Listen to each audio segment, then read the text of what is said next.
Mesdames, Messieurs, bonjour à toutes et à tous. Bienvenue au journal. Ivoiriens et Burkinabés œuvrent au renforcement de leurs relations de coopération. La visite du Premier ministre Daniel Kabla-Duncan à Ouagadougou a permis aux deux pays d'évaluer l'état de leurs relations pour passer la vitesse supérieure.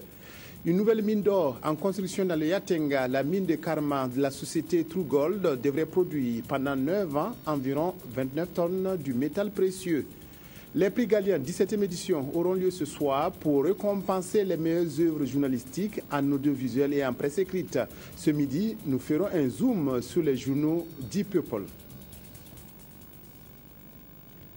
La réunion préparatoire de la 4e conférence au sommet du traité d'amitié et de coopération Côte d'Ivoire-Burkina s'est achevée hier soir.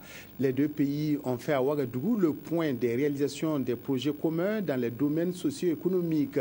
Le communiqué final qui a sanctionné la rencontre a noté plusieurs avancées significatives dans les relations de coopération entre les Ivoiriens et Burkinabés. Reportage Fousseni Kindo. Échange de documents entre les ministres des Affaires étrangères de Côte d'Ivoire Charles Dibi Kofi et Burkinabé Djibril Bassolé. L'occasion se veut solennelle et le moment décisif. La réunion préparatoire de la 4e rencontre au sommet du traité d'amitié et de coopération ivoiro-burkinabé s'est donc achevée avec une satisfaction de part et d'autre.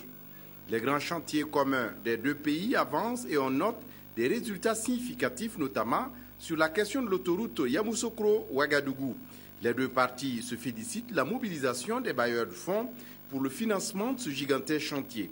Le deuxième grand dossier en examen à cette réunion de Ouagadougou, la réhabilitation du réseau de chemin de fer Abidjan-Kaya-Tambao. Les travaux de réhabilitation pourront débuter au mois d'août 2014.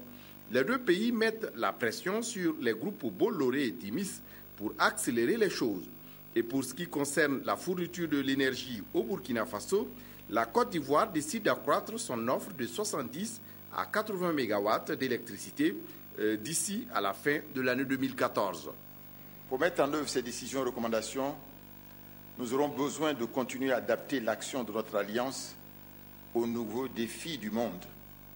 Dans ce sens, il me semble que les défis sécuritaires doivent demeurer dans un contexte de montée du terrorisme et des nouvelles formes de criminalité transfrontalière, une priorité permanente pour nos États.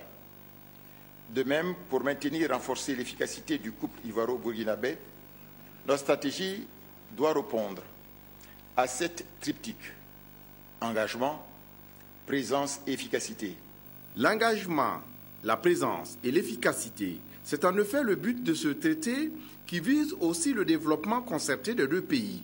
Et pour le Premier ministre burkinabé, les deux gouvernements n'ont pas droit de faillir. Il nous faut prendre la pleine mesure des efforts à consentir pour la mise en œuvre effective des différents accords signés dans les domaines pertinents de notre coopération. Les progrès enregistrés dans bien de domaines ne doivent pas occulter les énormes possibilités de coopération non encore exploitées. Certaines décisions et recommandations connaissent des lenteurs dans leur exécution. J'encourage les ministres à initier ou à poursuivre les actions en vue de leur mise en œuvre effective. Des sujets d'actualité ont aussi occupé une place à cette rencontre, notamment le Burkina Faso et la Côte d'Ivoire qui organisent chacun en 2015 des élections présidentielles et les deux premiers ministres souhaitent la tenue d'élections démocratiques libres et transparentes dans un climat social apaisé. Également, la situation à Kidal au Mali inquiète les deux pays. Les premiers ministres ivoiriens et burkinabés appellent à l'arrêt des hostilités. Les conclusions de la rencontre préparatoire ont été livrées au président du Faso par le Premier ministre ivoirien qui a été reçu en audience hier soir à Kosiam. La situation dans la sous-région a été aussi évoquée par Blaise Compaoré et Daniel Kabla-Duncan. À l'issue de cet entretien, le Premier ministre ivoirien s'est exprimé au micro d'Estelle Judith Assorba. C'est un honneur et un privilège d'être reçu par le président Blaise Compaoré.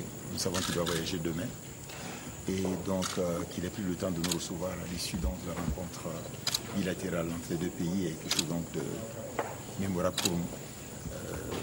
Je pense qu'avec le Premier ministre Luc Adolphe Thiaw et les ministres en charge des affaires étrangères me sont rendu compte des réunions que nous avons tenues ce matin et cet après-midi. Il a donné des conseils utiles pour l'accélération des différents dossiers et surtout pour que la rencontre que vous avez ici puisse se passer dans de bonnes conditions. Bien sûr, il a profité de l'occasion pour parler de la situation dans la sous-région, notamment le dossier concernant le Mali et le dossier relatif au Nigeria pour Boko Haram et exprimer la solidarité de la CEDEAO sur ces deux dossiers et faire en sorte que des concertations puissent amener à régler ces questions-là. Hier également, les deux chefs de gouvernement sont allés à Samba et à Zignaré pour un partage d'expérience en matière de formation professionnelle. À Samba, il s'agissait de visiter le 4e salon des métiers du Burkina et à Zignaré, le centre de formation professionnelle de référence qui forme les jeunes au métier. Reportage Evelyne Dabiré. L'accueil des deux chefs de gouvernement donne le top de départ de ce 4e salon des métiers de Samba. Bien que cette école contribue à mieux former et mieux outiller les acteurs locaux, elle manque de matériel selon les propos des partenaires et du représentant des promoteurs des centres privés de formation. Et la présence du Premier ministre Luc Adolphe Thiaw et de son homologue de la Côte d'Ivoire Daniel Kablan-Denkan traduit l'engagement des deux États à œuvrer aux côtés des privés pour une insertion professionnelle de la jeunesse. La tenue de la 4e édition du Salon des métiers sous un tel signe traduit l'engagement du gouvernement à œuvrer aux côtés de ses partenaires pour faire de la formation professionnelle un outil de promotion et d'épanouissement de la jeunesse du Burkina Faso, un canal d'acquisition de compétences professionnelles, un tremplin d'insertion professionnelle. Puis la coupure du ruban a donné lieu à la visite des stands d'exposition. Coiffure, couture, électricité, tous les domaines d'activité étaient représentés. Des activités qui ont forcé l'admiration. Le dossier de l'emploi est un dossier important pour nos pays, surtout pour les jeunes et les femmes. Il faut faire en sorte qu'on puisse, leur assurer le plein emploi. Et cela, on ne peut y arriver que si vous avez adéquation formation-emploi. Et formation, bien sûr, pour travailler dans le secteur privé. Sur l'administration, habituellement, il y a très peu de place. Mais surtout pour l'auto-emploi. On a vu des images assez fortes tout à l'heure. Des jeunes dames qui font des jus, et qui peuvent donc faire l'auto-emploi, les vendre. On a vu le secteur de l'électricité ici avec un jeune homme, je crois qu'il n'a même pas 7 ans, qui fait fonctionner le photovoltaïque. Et je pense en fait que l'avenir est assuré. L'essentiel c'est d'y croire, de pousser et d'aider donc le secteur privé à pousser à l'emploi. Je salue surtout la pérennité de ce salon et qui suscite une vocation au sein de la jeunesse. Et comme le Premier ministre l'a dit aujourd'hui, il faut que nous puissions être convaincus que l'avenir de la jeunesse, entre autres, se trouve dans la formation professionnelle. Permettre à tous les jeunes d'escolariser, permettre aux jeunes qui ont également aussi la vocation de la formation professionnelle d'apprendre un métier et de pouvoir l'exercer. Après Samba, les deux chefs de gouvernement ont mis le cap sur Zignaré. Et au centre de formation professionnelle de référence de cette localité, le scénario était tout autre. Présentation théorique de l'établissement par son directeur Sana Ouedraogo, visite d'ateliers d'électricité industrielle, de mécanique montage et de boulangerie, entre autres. C'est un centre qui vaut la peine d'être visité et qui peut servir d'exemple de coopération entre le Burkina Faso et les pays de la sous-région. Je crois que là, c'est un centre de pointe. La signature du livre d'or de cette école a mis fin à ces échanges d'expériences sur la formation professionnelle et à la visite des deux premiers ministres. Un dîner a été offert hier soir par le Premier ministre bénin Luc Adolphe Thiaw à son homologue ivoirien. L'échange de toasts a permis de célébrer l'excellence des relations entre les peuples ivoiriens et burkinabés. Dans ce cadre, Daniel Kablan-Denkan a annoncé que la Côte d'Ivoire a décidé d'augmenter la quantité d'électricité fournie au Burkina. Reportage Drissa Seri.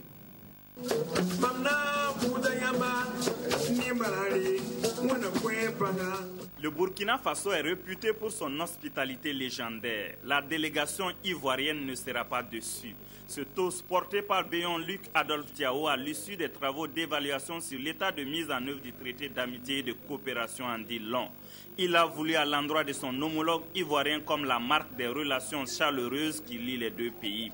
Ce moment de convivialité est aussi le lieu de magnifier les liens historiques culturels, économiques, séculaires qui ont toujours existé entre le Burkina Faso et la Côte d'Ivoire et exhorter les deux peuples à toujours se donner la main pour raffermir ces liens et construire ensemble un avenir radieux. Sous la vigoureuse impulsion des présidents Ouattara et Compaoré, nos deux capitales, pour dire nos deux pays, sont et resteront la locomotive de l'intégration régionale, comme vous l'avez si bien souligné ce matin, Excellence, Monsieur le Premier ministre. Les actions, projets et programmes initiés viennent concrétiser une vision qui inspire espoir et cimente cette osmose ivoiro-burkinabé pour réaliser notre rêve partagé d'une vie meilleure dans un contexte de stabilité, de paix et de sécurité. Le traité d'amitié et de coopération a été initié le 15 septembre 2009 avec pour objectif de réunir les deux pays autour de projets de développement durable. Depuis cette date, ils ont décidé d'harmoniser leurs vues et mutualiser leurs efforts pour construire un espace économique et social dynamique, porteur de croissance, un espace de stabilité, de progrès et de paix. La Côte d'Ivoire s'est fixée pour challenge de relever le défi de l'émergence. Les grands chantiers engagés avec le Burkina Faso concourent à l'atteinte de cet objectif. D'ores et déjà, on peut se montrer fier du travail abattu par le comité de suivi et évaluation. Le but ultime, c'est le bonheur des deux peuples. À cette soirée, Daniel Kablan-Denka apporte une bonne nouvelle à tout le peuple burkinabé. Nous avons reçu l'instruction du président de la République de Côte d'Ivoire, son Excellence M. Alassane Ouattara, pour passer donc la capacité de fourniture de 110 MW à au moins 80 MW. Ce qui voudrait dire, Monsieur le ministre, qu'il va falloir travailler davantage pour peut-être aller plus haut, parce que chaque fois que le chef d'État dit quelque chose, moi je m'ajoute pour être sûr qu'au moins ce qu'il a demandé soit fait. Donc il va falloir travailler, peut-être viser, disons que 100 MW, de manière à ce qu'on puisse au moins réaliser les 80 MW. Pour qui connaît le calvaire des Burkinabés pour satisfaire aux besoins d'électricité, c'est un cadeau qui s'est fait comme il se doit. Expression des talents cachés, échange de présents, prestation d'artistes, tout était là pour agrémenter le dîner officiel.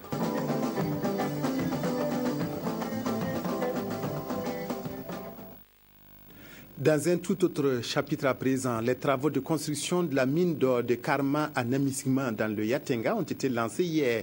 La société Trugol espère exploiter pendant 9 ans environ 29 tonnes d'or. En même temps qu'étaient lancés les travaux de la mine, était inauguré un barrage réalisé par la compagnie canadienne à Saptenga, à quelques kilomètres du site de la mine. Reportage Abdelaziz Aguibo.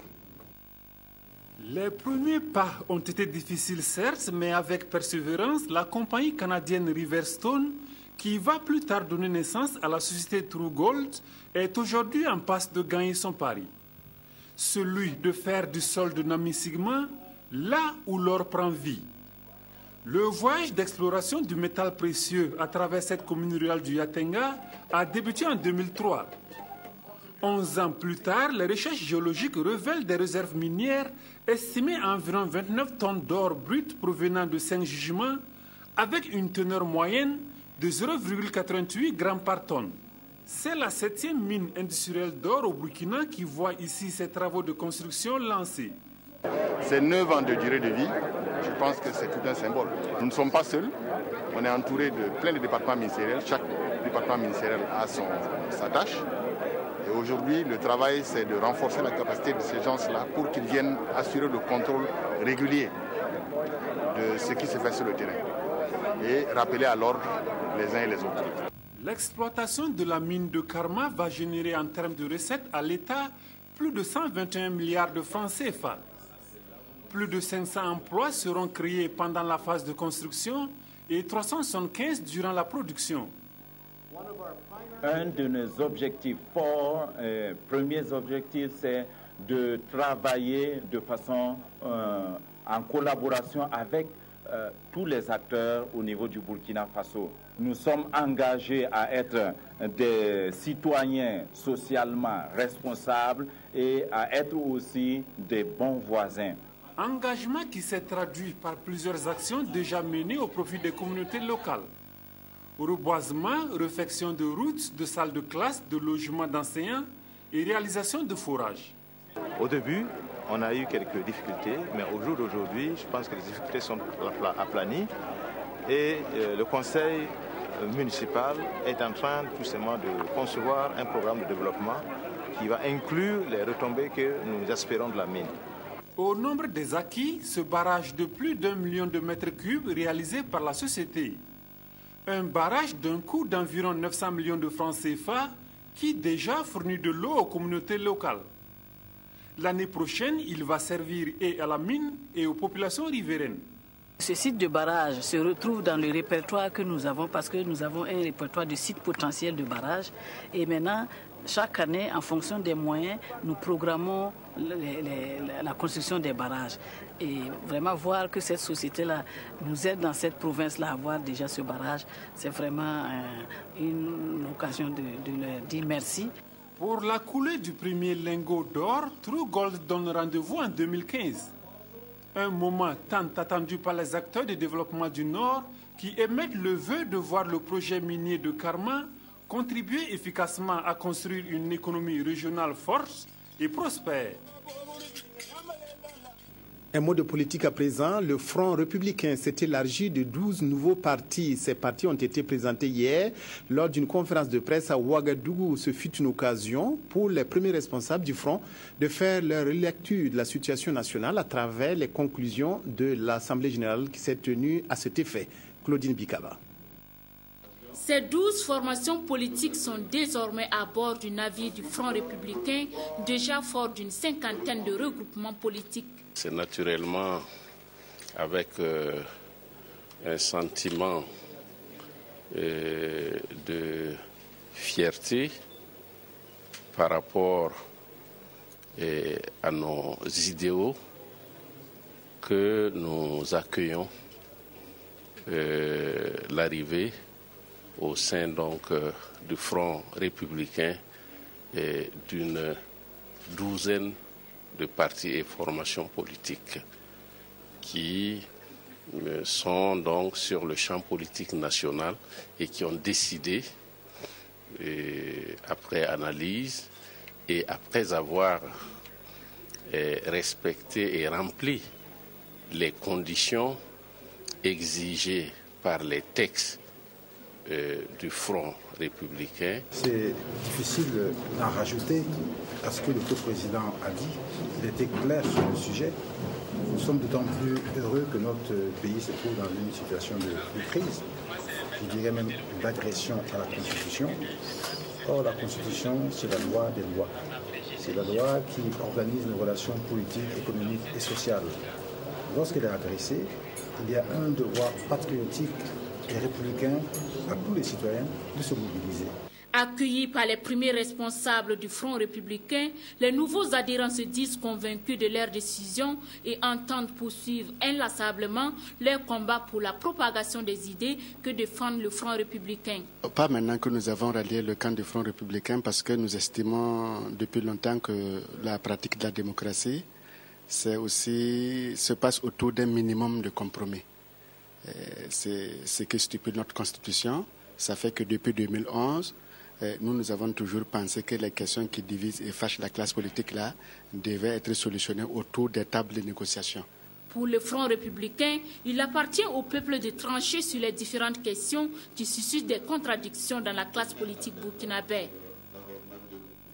La 17e édition des prix Galien aura lieu ce soir à Ouaga 2000 et devrait une nouvelle fois célébrer l'excellence au niveau de la communication, médias audiovisuels et de la presse écrite seront récompensés à cette occasion. L'édition des Galiens 2014 nous permet de faire un zoom sur les médias people qui traitent de la vie des stars. Évasion, l'Observateur d'Images, Africa Star sont autant de journaux people qu'a lu pour nous Sié Sylvestre dans ce dossier.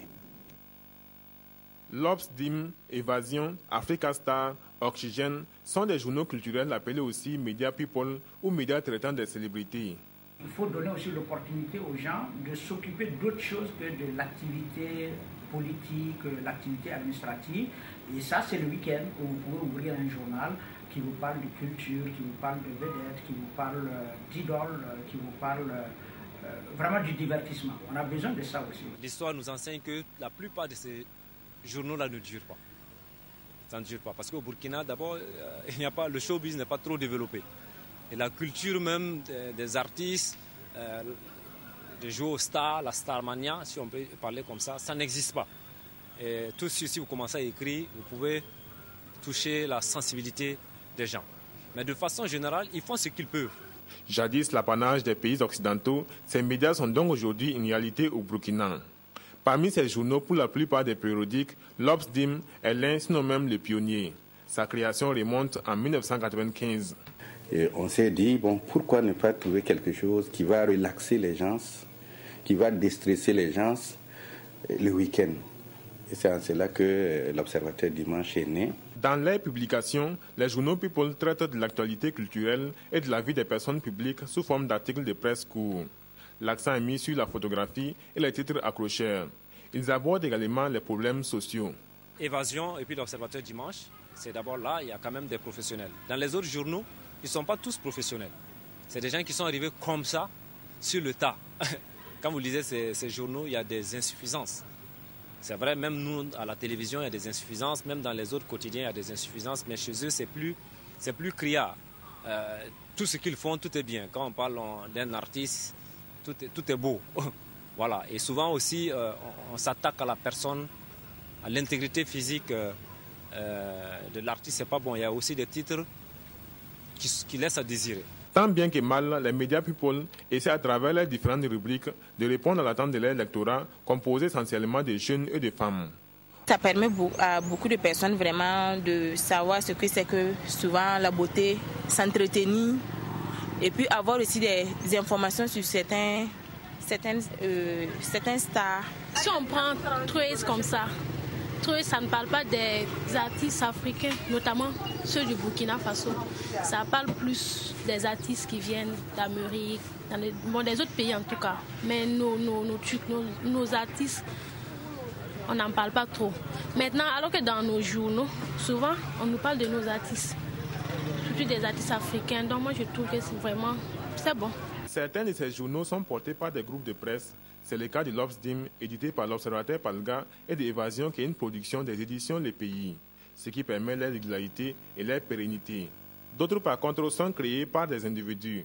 Et s'ils ne disparaissent pas en un laps de temps, ils doivent souvent leur parution à la passion de leurs fondateurs, comme c'est le cas de Africa Star, un mensuel qui vient de fêter son 2e anniversaire. Comme tout début, les débuts ne sont pas toujours faciles. Je n'avais pas les moyens pour imprimer le 00. J'ai pris attache avec un imprimeur. Au départ, c'est pas facile. J'avais décidé de vendre ma propre moto pour payer l'impression du 00. Mais l'imprimeur, en tout cas, a vu l'abnégation au travail, la passion que j'avais pour le métier. Il a imprimé le 00 à crédit. Et comme la tête d'affiche, c'était en tout cas une vraie star, Vanessa Touré, le 00 a fait carton. Et il y avait 0 invendu. Que ce soit à l'Observateur Dimanche, à Évasion ou à Africa Star, chacun de ces médias a sa stratégie pour accrocher les lecteurs. Mettons le paquet sur le national. Et surtout, on fait découvrir des talents, qu'ils soient anciens ou nouveaux. Il nous arrive de ressusciter des anciens talents. Comme il nous arrive aussi de nous intéresser à Floby, à Smarty, et aux sportifs. Pour nous, la une doit être propre.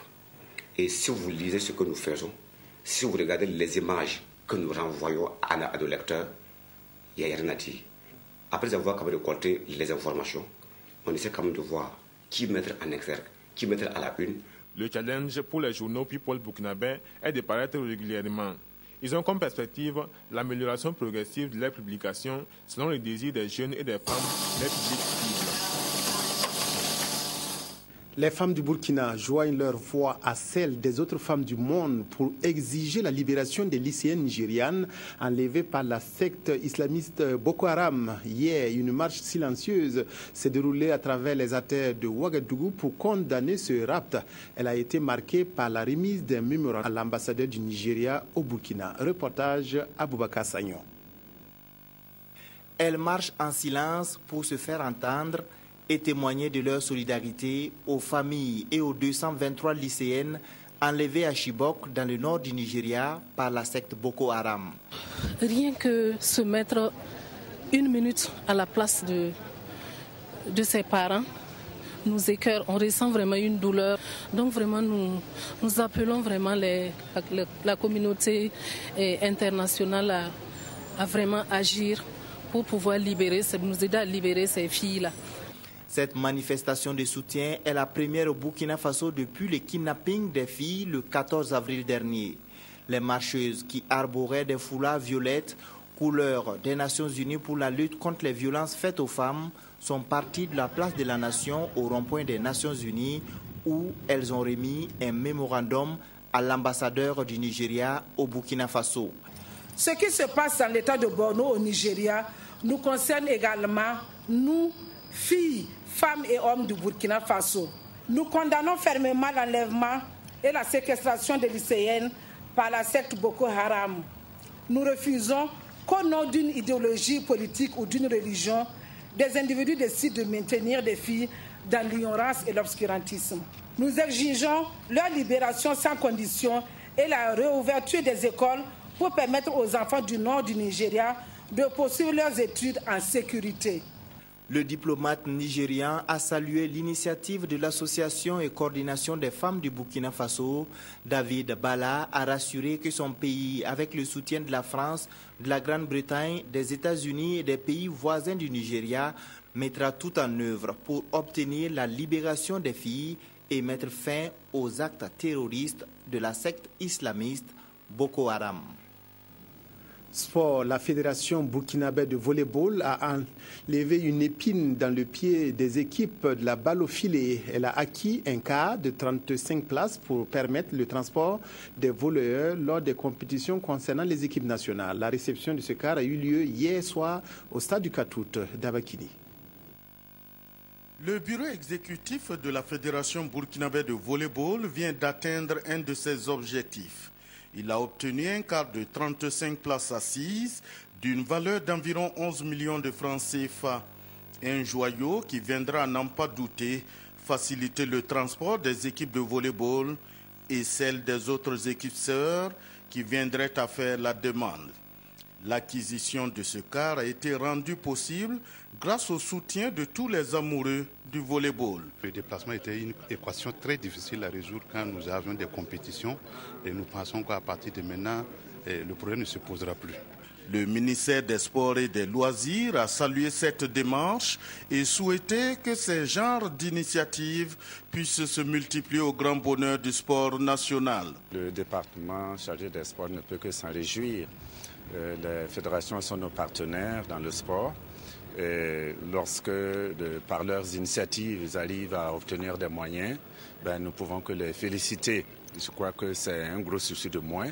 Et la fédération pourra consacrer sans doute ses moyens pour relever d'autres défis dans le volleyball. Nous souhaitons que cette expérience soit suivie par les autres fédérations. La structure dirigeante du volleyball a saisi également l'occasion pour remettre aux écoles de volleyball 100 ballons d'un coût global d'1 million de francs CFA. Des efforts salués à leur juste valeur par tous les fans de la discipline. Cela est une très très bonne chose parce qu'avoir un moyen de transport est très important pour une fédération et nous voulons vraiment encourager cette fédération qui a eu cette initiative et qui s'est battue pour obtenir ce quart. Nous le souhaitons d'en faire un très bon usage et nous l'encourageons pour toutes les activités qu'elle aura à mener. Ainsi se referme cette édition de la mi-journée. Merci à toutes et à tous de votre aimable attention. Excellent après-midi en compagnie de votre petit écran, la RTB.